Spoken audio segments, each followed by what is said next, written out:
¿Cómo están ustedes? Bienvenidos a un nuevo capítulo de nuestro podcast aquí en tele13radio.cl, el kiosco que cada semana abrimos junto a Angélica Bulnes. ¿Qué tal, Angélica? ¿Cómo estamos? Muy bien, Maca. ¿Cómo estás tú? ¿Cómo ha estado tu semana? Bien, ahí va la semana, más primaveral, con mejor tiempo, cuidándose muchísimo, no confiarse, el bicho maldito anda dando vuelta por las calles, Sigue ahí, no no hay se ha que ido a ninguna confiarse. parte. Voy a empezar con un tema que yo sé que te va a gustar, Angélica Bulnes. Me Yo gusta lo que sé. pienses en mí. Y si no te gusta, tienes que hacer como que te Bueno, gusta, me voy a ¿entiendes? disfrazar de que me gustó. Mira, te voy a contar de la última teleserie de las letras francesas. Ah, ¿Tú sabes claro que que los me gusta. franceses, tú sabes que los franceses son buenos para la teleserie, pero cuando se mezcla amor, literatura, altas esferas, secretos, no hay nadie que iguale a los franceses, no hay nadie. O sea, eso les encanta, les encanta, les encanta. De hecho, hay toda una historia de problemas legales con escritores, con amantes perdidas, con amantes robados, robadas, de todo. Bueno, y ahora todo el ambiente cultural francés está removido, Ya. y en los mentideros parisinos no hay otro tema que se hable que lo que ha ocurrido con Emmanuel Carrère. ¿Qué Para los pasó? Algo vi circulando por ahí, pero no supe nada. no, Solo vi que es muy aparecía bonito. Carrer. ¿Qué pasó? Ya. Bueno, Carrère, como ustedes saben, es uno de los grandes prodigios de la literatura francesa de los últimos años, seguramente quizás de los que más está vendiendo.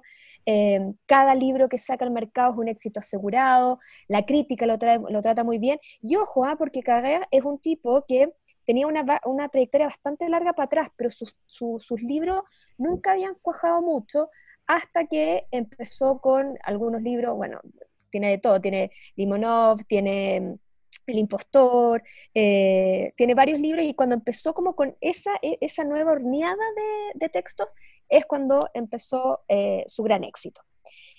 Y nada hacía presagiar que este año 2020 iba a ser un tanto agrio para Carrer, sobre todo considerando que para este año se esperaba uno de sus grandes estrenos. Cada vez que se anuncia que Carrer tiene un nuevo libro, las librerías parisinas como que empiezan a Preparan. preparar las estanterías, las limpian, le sacan el polvo y empiezan a preparar porque viene un Carrer. Y eso fue lo que ocurrió en agosto. En agosto sale el último libro, que se llama Yoga, y sale el libro, y los críticos tratan bien el libro, pero empiezan a surgir cosas en el libro que a mucha gente no le calzaban. Básicamente porque tenía como vacíos el libro. Carrer siempre es un hombre que ha usado su vida, su biografía en muchos de sus libros, o biografías ajenas, pero es siempre un hombre que, mezcla la realidad con un poquito de ficción, pero él siempre se vanagloria que sus libros son verdad. Y este libro trata de una época de Carrer, una época bien compleja de Carrer, con una depresión, con una internación, con problemas mentales, muy, muy Cuando Carrer no complejo. era Carrer. O, bueno, no sabemos hasta qué punto puede estar Claro, todavía sigue vivo tan ahí. tratado, o sea, eventualmente. Pero bueno, la cosa es que empiezan a analizar el libro y había un montón de cosas dentro del libro que no conectaban, que a nadie le hacía mucho, que a nadie le cuajaban, o por lo menos a nadie le hacía sentido. De repente, tú sabes que en Francia hay, así como nosotros tenemos o sea, programas tipo, no sé, pasapalabras, cosas de eso, los franceses ponen en horario prime libros, o sea, programas para discutir de literatura, digamos. O sea, eso no es raro, porque son gente así. Y en uno de estos libros, que eran como tertulias de escritores y cuentan como los entretelones de la literatura, de repente un crítico va y le dice: yo les voy a contar la verdad del libro de yoga. Ah, ya, Entonces, esta parte se puso buena ya. entonces la gente dice: pero ¿cuál es la verdad de yoga? Dice: la verdad de yoga es un contrato. Dice: ¿y cuál es ese contrato? Dice: el contrato que firmaron él y su mujer, la periodista Hélène de Bank. Y todo se que, ¿pero qué tiene que ver? Y ahí él empieza a contar que esta pareja, que era una de las parejas del showbiz francés, estuvo casada durante 9 años y se separaron en marzo. con harto bombo y con harta cosa, porque los dos además eran una pareja, ella es muy guapa, él era el escritor así como más exitoso, no, era una pareja, yo creo, Estelar. bastante atractiva los dos. Ella era súper interesante, una periodista muy, digamos, muy atractiva intelectualmente y físicamente, etc. Se separan en marzo, y ellos cuando se separan, firman un acuerdo, porque ella sabía el personaje que tenía delante, y lo hace firmar un acuerdo en el cual él no podía contar en sus libros nada de la vida de ella, ni de la vida en común de ambos. Nada, Mm. nada, de nada, de nada, y ella se reservaba el derecho de revisar los manuscritos antes de que fueran publicados para asegurarse que esa cláusula se respetaba. Y ahí están las Algo que lagunas. Y era algo que para Carrera era muy complicado, porque su tipo de literatura se basa mucho en la autobiografía. De hecho, él en sus libros ha hecho Siempre es muchas un alusiones, personaje. sí, pues, y ha hecho alusiones a la vida de su mujer, a la vida de su familia, todo el cuento. La mamá que es como experta en Rusia. Todos. De hecho, él en un minuto dice, o sea, dice aquí, yo la verdad que he tratado mal a harta gente de verdad y nunca había tenido problema hasta que tuvo problema con Hélène. Y lo que pasa con Hélène, cuando Yoga iba a salir al mercado, la editorial, por esta cláusula, estuvo obligada a entregarle el manuscrito a Hélène de Benck. Y Hélène de Benck agarró el manuscrito, no sé, te invento, si el manuscrito tenía 500 páginas, Hélène le sacó 200, ponte tú. O sea, como que dijo, esto no, esto no, esto no, esto no, esto no, esto no. Claro, además se vengó Ellen. No, Lo con hizo todo, él con, dijo, esto hizo no, esto con no, esto no, saña. esto no, esto no, esto no. Y finalmente Carrer ha tenido que sacar al mercado un libro que él dice, y ha confesado, no es el libro que a él le gustaría haber publicado, que ese no era el yoga original, que él estuvo obligado a cercenarlo, a quitarle parte, terrible. Pero entonces, Y ¿para qué lo publicó? bueno, Si el libro ahí es muy bueno. quedó. Lo que pasa es que él lo hizo de una manera que él a ratos citaba libros anteriores de él, donde aparecía ella. Entonces lo hizo de una manera ahí un poco mañosa, pero finalmente era vulnerar la cláusula. Y a raíz de esto, y ahí bueno, a raíz de esto empezó todo unas especulaciones, investigaciones sobre cuáles fueron realmente los términos de este divorcio. Y empezó también todo un debate en las letras francesas sobre varias cuestiones. La primera, que es hasta dónde se le puede restringir a un autor el escribir sobre alguien. Es decir, hasta dónde tú, si tú eres personaje de un libro, puedes ir donde un autor y decirle, Claro, ¿sabe qué? no puedes escribir Usted, de eso. usted no puede escribir de No mi puedes vida, escribir o de usted, eso que te pasó a ti, o que tú totalmente, porque él viviste. además es protagonista. Bueno, Claro, eso es lo uno. es Y por difícil. otro, y por otro lado, que es la otra lado de la moneda, cómo personas como Hélène se protegen, por ejemplo, estoy pensando, ¿cómo se llama el autor este Kausgar, el que escribió? Carlo, estaba pensando en Carlo Benauscar, que yo siempre he compadecido, pero profundamente a No, sus esa dos familia, mujeres, a sus dos no, ex mujeres, no, porque en el fondo las expuso de una manera tremendo. que uno no quisiera ser expuesta. Entonces, a raíz precisamente de muchos de estos autores que están, y no solamente Carrer, está el ejemplo que acabamos de citar, pero varios otros que están haciendo de sus vidas, digamos, de la autoficción o eventualmente de material que ellos han vivido, parte esencial de su literatura. Y en Francia está diciendo que hay toda una generación que eh, digamos, sus textos, su obra, en tener acceso no solamente a sus vidas, sino a la vida de quienes los rodean. Entonces, está surgiendo un debate en Francia sobre si no es el minuto de ver cómo se les protege a esta gente que es del entorno de estos creadores. Y por otro lado, está el otro lado de la moneda, que los creadores dicen, en el momento que a mí me cercenan la posibilidad de contar mi vida, que es una vida con otros, yo dejo, ya no, como que escribo, porque yo no soy solo ficción, porque además muchos de estos autores un poco como que menosprecian la ficción, les molesta cuando les dicen que alguna parte es ficción, entonces para ellos su seña de identidad es esa escritura cruda, Sí. apegada a la realidad, con sus miserias, con todo, claro, pero cuando lo que cuentan son tus miserias, sin autorización no es muy agradable. Bueno, No, no hay que ha empezado casarse todo. con escritores, parece.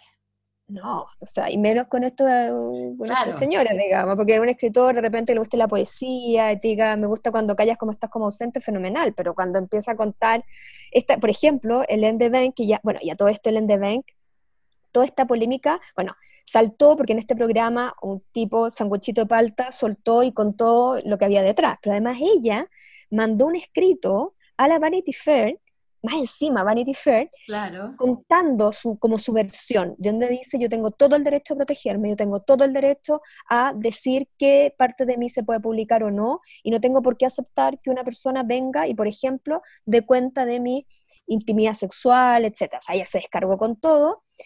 Carrera ha sido mucho más quizás, o sea, él sacó un comunicado para la prensa. De hecho, por ejemplo, estaba mirando prensa española y dicen que han tratado de contactarlo y él les remite al mismo comunicado que ya publicó en su minuto, diciendo que, primero, que él, bueno, que él durante 9 años tuvo libertad para hacerlo y no ve por qué tiene que cambiar ahora, siendo que a lo que él se refiere es su vida cuando la compartía con ella.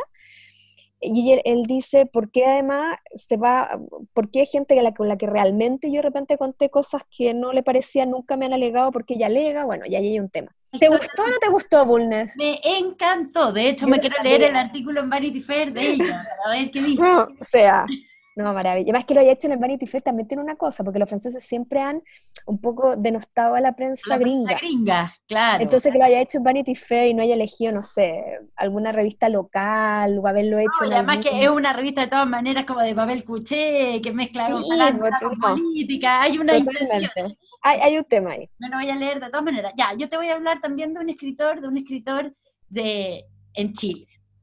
A ver. Esto a raíz de un artículo que nos recomendó Lucas Ignacio Navarrete, que es uno de nuestros auditores, que muy amablemente nos puso al día de que había salido un artículo de Daniel Alarcón, que es un escritor peruano, pero que creció en Alabama, o sea, que creció toda Sí. su vida en Estados Unidos. De hecho, escribe en inglés, él, no en En español. inglés, claro, exactamente, que entre otras cosas es el fundador de Radio Ambulante. Él creó Radio Ambulante, que es este sitio que tiene NPR de podcast y relatos en español. Ujú. Es buenísimo. Bueno, y él publicó el lunes un artículo en la revista New Yorker que se llama Chile en las barricadas, ¿puede una revolución política excepcional sobrevivir a la pandemia? Que además una de las gracias es que está escrito en inglés y está traducido en español. O sea, se puede leer en los dos idiomas, que no es lo que hace habitualmente la revista New Yorker, entonces tiene esa gracia. Y es básicamente... Daniel Alarcón vino a Chile en marzo.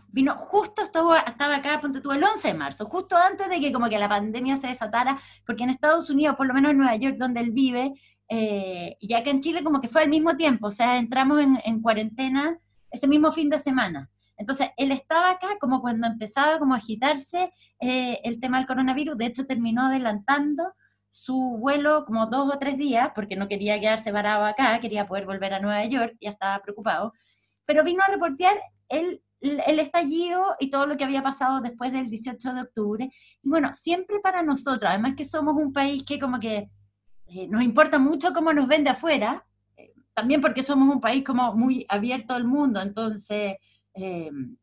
la impresión que haya desde el exterior tiene un impacto como concreto acá en Chile, pero además también por una cosa que no sé, por nuestras inseguridades, pero nos preocupa mucho cómo nos ven desde afuera. Pero es bien interesante ver descrito todo lo que ha pasado en los últimos meses desde la mirada de alguien, un extranjero, pero un extranjero que de todas maneras entiende, o sea, él es latino, o es mitad Sí, latino, mitad totalmente. estadounidense, entonces entiende las claves de cómo se vive en nuestros países.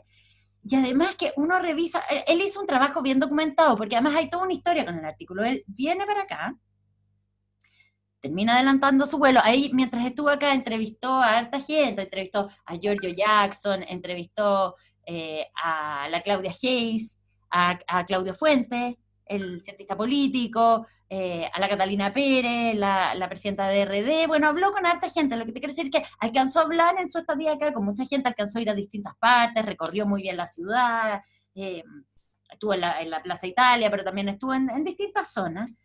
Pero como empezó la pandemia, el artículo en algún momento como que se canceló, ¿ya?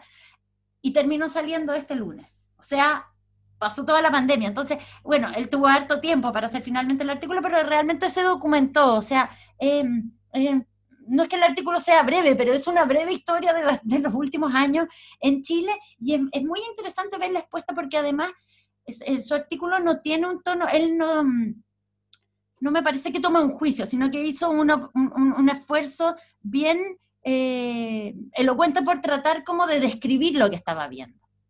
No termino. Y todo esto, porque hay un antecedente adicional. Está el artículo, como te digo, en la revista New Yorker, pero justo cuando él vino para acá, la Alejandra Costamaña, la escritora, le hizo una entrevista para la revista Dossier, que es la revista que tiene la Facultad de Comunicaciones y Letras de la Universidad Diego Portales. Y entonces, en el último número de la revista Dossier, en el número de agosto, viene la entrevista que le hace la Alejandra Costamaña a Daniela Alarcón. Entonces, que opera para estos casos como una suerte de making of del artículo que se acaba de publicar ayer, que es súper entretenido porque ahí cuenta que estaba reporteando. Es bien entretenido porque, o sea, primero porque en la entrevista de la Alejandra Costamaña, como él es un hombre de letras, un escritor, pero también cuenta su historia como hombre de radio, que es una cosa que a ti y a mí nos gusta. Entonces, que ¿por qué llegó a la radio? Porque su último libro casi lo mató, dice él. Pero además se dio cuenta que como que no había, que había como una suerte como de nexo entre contar historias para la radio y contar historias para escribirla. Entonces, y dice algo que es interesante ahí, dice que como ahora escuchamos radio como con audífonos, es muy parecido a que te estén contando, o sea, como que uno tiene una relación más íntima con la radio. Entonces, que como que te estuvieran como contando algo al oído. Bueno, entonces habla de eso, pero también llega el momento en que empieza a hablar de lo que había venido a reportear a Chile. Entonces, hay varias cosas que cuenta. Dice, ponte tú, que como él tiene como esta trayectoria mixta, como de inmigrante, pero él es un inmigrante que llegó, que no sé si nació en Estados Unidos o llegó muy chico, pero habla... Yo tengo entendido que nació en Perú. Claro, que nació en Perú y se fue porque sus papás son médicos, entonces se fueron a trabajar allá. Pero él creció, él tiene un inglés de nativo, Sí, él no parece... pero habla español perfecto también. No parezco latino tampoco, entonces como que soy un inmigrante muy privilegiado en el sentido de que nunca he tenido que experimentar las barreras que tienen los inmigrantes, por idioma, por cómo se ven, porque creció como acomodadamente. Entonces dice, pero igual... Él es peruano, finalmente. Entonces, cuando voy al Perú o a Latinoamérica, en general puedo identificar las cosas que veo y que la gente piense que son normales. O sea, te puedo decir con objetividad gringo que serán normales en Perú, pero no son normales en Estados Unidos. Entonces, siempre pienso que tengo mucha suerte porque no necesito ser ni buen escritor ni particularmente buen observador. Simplemente describir las cosas que veo y ya con eso al gringo le explota la cabeza. Digo medio el chiste, pero tiene un elemento de verdad. Entonces decía, esto era en marzo, decía, el otro día le mandé un memo largo a mi editora con casi cero interés en frases bonitas. Vomité 3.000 palabras sobre lo que había visto en esos primeros 4 días en Chile. Y claro, simplemente flipó, porque ¿cómo es eso que cambiaron todos los nombres de la zona cero? O sea, ¿cómo es eso de que le pusieron Plaza de la Dignidad a la Plaza Italia? ¿Qué? Esto, él reproduce lo que le dice a su editora. ¿Se ve como Nueva York en los 80? ¿Qué? Entonces... dice él, le hice un listado de los grafitis que había visto. Lo que escribí no era particularmente artístico ni literario, era simplemente describir las cosas que vi. Pero cuando esas descripciones llegan en inglés a Nueva York, ¡wow! ¿Ya? Entonces es entretenido ver cómo él va contando lo que va pasando. Y después, ya cuando la Alejandra Costamaña le pregunta abiertamente, porque, como te digo, en el artículo él, o sea, tú puedes ver de fondo que hay un juicio, pero no es un artículo lleno de juicios. ¿Ya? Es un artículo más bien descriptivo. Entonces le pregunta qué le pareció todo lo que ha visto esos días en Chile. Entonces dice, sin decir si es positivo o negativo, me impactó la destrucción de la zona cero. Es visualmente chocante, me sorprendió la presencia constante de los carabineros y los gases lacrimógenos en momentos como las 2 de la tarde, caminando en una calle tranquila. Y me sorprendió el odio absoluto y el repudio hacia carabineros. Es algo que nunca había visto. Entonces él cuenta ahí, y también lo cuenta en el artículo de la revista New Yorker, que hay un momento en que él está comiendo o almorzando con unos amigos en un restaurante y pasa como una patrulla de carabineros y inmediatamente toda la gente que está comiendo en su restaurante está en una terraza y en el restaurante de al lado, todos dejan sus cubiertos y se ponen a gritarle a los carabineros, como a insultarle. Y se van los carabineros y la gente retoma sus cubiertos y sigue comiendo como si nada. Y él dice, yo no podía creer que esto estaba pasando. O sea, como que fue una escena que él lo dejó muy impactado. Entonces, también uno en la medida en que él va describiendo todo lo que ha pasado en el país, uno dice, wow, qué momento que hemos estado viviendo, o sea, todo lo que nos ha pasado, porque además, después sigue esto con el coronavirus, o sea, claro, el coronavirus ha sido un fenómeno que ha afectado a todo el mundo, pero a nosotros nos cae sobre esta otra crisis. Entonces, vale la pena leer el artículo de la revista New Yorker para uno reflexionar de alguna manera con lo que hemos estado viviendo, pero también se complementa muy bien con la entrevista que le hace la Alejandra Costamaño en la revista Dossier, que también está disponible online. Las dos cosas están disponibles online, porque conversa, o sea, porque tú vas viendo un poco lo que a él estaba pasando mientras estaba recopilando información para este artículo. Un artículo que además es bien documentado, o sea, se nota que él, o sea, se le notan los 6 meses que tuvo para hacerlo, porque en un momento el artículo se canceló. Cuando él llega de vuelta, es lo que termina contando la Alejandra Costamaña, cuando él llega de vuelta a Nueva York, empieza el coronavirus, todo se entra el coronavirus, no hay tiempo para Chile, digamos, en la revista New Yorker, y ahora en octubre se retoma el artículo y se termina publicando. Ya, querida. Cerremos. Nos van a como rotar. Siempre. Totalmente. Buena semana. Exactamente. Y nos vemos la próxima semana.